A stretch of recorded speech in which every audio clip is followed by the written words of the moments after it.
marriage myths don't really mean S-H-I-T. Come on, scoot your bum. Oh, for heaven's sake. Anyway, today I have a guest with me. Is that funny? No. Hunga hunga bird in love. My baby daddy, my sugar pie, my lover, my husband, Jamie. We're gonna be debunking some marriage myths. We're 8 years into wedded bliss, almost 11 together, so we kind of have this like relationship down. We've got our wine. Cheers. Cheers.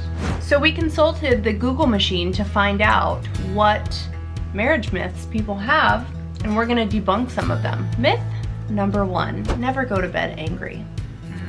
We might have different perspectives on this, but I am all for going to bed angry because sometimes as a woman, as a wife, I need that time. I need to go to bed and I need to process and be less angry the next day rather than sit down and have the conversation while I'm still angry. I don't feel like it should be a big thing to go to bed angry, would you say? I might be going to bed angry tonight. Okay, so another myth that I found was that marriage must be equal. Wait, what do you mean when you say that? Equal, like marriage is 50-50, the effort is 50-50. Okay. But here's where I disagree. I think that marriage is like you go through seasons in marriage, right? Mm-hmm. And it changes pretty much as frequently as the seasons outside change. So I don't feel like marriage is always a 50-50 thing, and I don't think it should be. You go with the flow. If you've got to shoulder a little more to support your person, then that's what you do. Each person has their roles, but there's a level of grace. So if that person is not fulfilling, if you will, their role, there's that level of grace given by their wife or their husband. Where you pick up the slack. Where you pick up the slack. Yeah. Accepting that is also a big thing. Accepting it and not resenting it, but accepting it. Not resenting and not keeping score. Yeah. So Yeah. Myth number 3, having kids brings you closer together. Wow, that was a very strong response. They introduce pressure, which will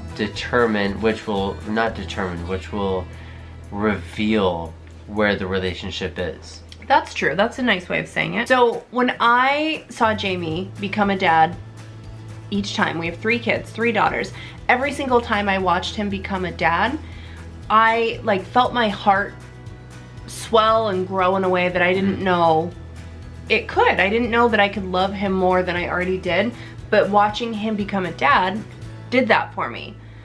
Now that said, having children does bring about challenges that may not have been there for your relationship otherwise. And I think it's really important, like if I could go back and give us advice as a couple before we had kids, it would be to hash out our differences in parenting. You know, I mean, I feel like on the surface level stuff, we were very much on the same page, but it wasn't until we had our babies that, you know, things would come about that we didn't necessarily see eye to eye on, and because we hadn't really hashed them out, they turned into fights. You made a good point. I feel like it's important to, well, one, talk about your differences as parents, but don't go into that discussion trying to change the other person's mindset. Like, you have to be able to deliver and present your ideas and opinions without the expectation that the other person is going to change their viewpoint. Yeet. Hey, look at that. I learned what yeet was the other day and now I can't stop saying it. Yeet! This myth is that sex after marriage becomes boring or non-existent. Okay, right, yeah, okay. Okay, so here are a few things. Let me just dive into this, okay? Sex can get boring after marriage. Sometimes, we've gone through spells where it is literally as dry as burnt toast. In the desert. In a desert. That's experience. Burnt toast in a desert. That's disgusting. I mean, I'm not... drought.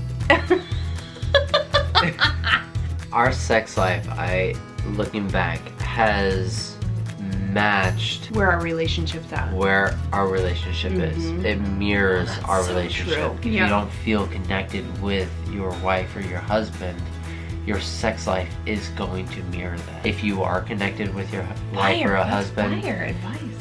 your sex life is going to mirror that. Yeah. And so if you're in a dry spell with your husband or your wife, You gotta look at what else is going on in your you know, relationship. What is going on? The final myth that we are going to sort of dispel today is that love is enough. This one I think is so interesting because this is a talk that we had with your dad a lot.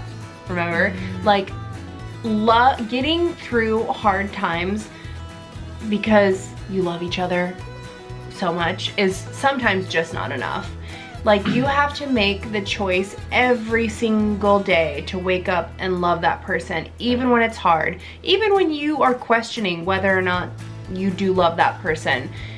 Sometimes it is freaking hard, but in your commitment to one another, you make that choice every day to wake up and love. And you may not express it perfectly, it may not look perfect, but you consciously have to make the choice, like, no, this is my person, I love them, I'm choosing to love them, I will continue to love them. Do you know what I mean? But if you recognize that marriage is going to have peaks and valleys, and you embrace the peaks and valleys and everything in between, you're gonna be just fine. If you commit to trudging through all of it together, then you realize that marriage myths don't really mean SHIT.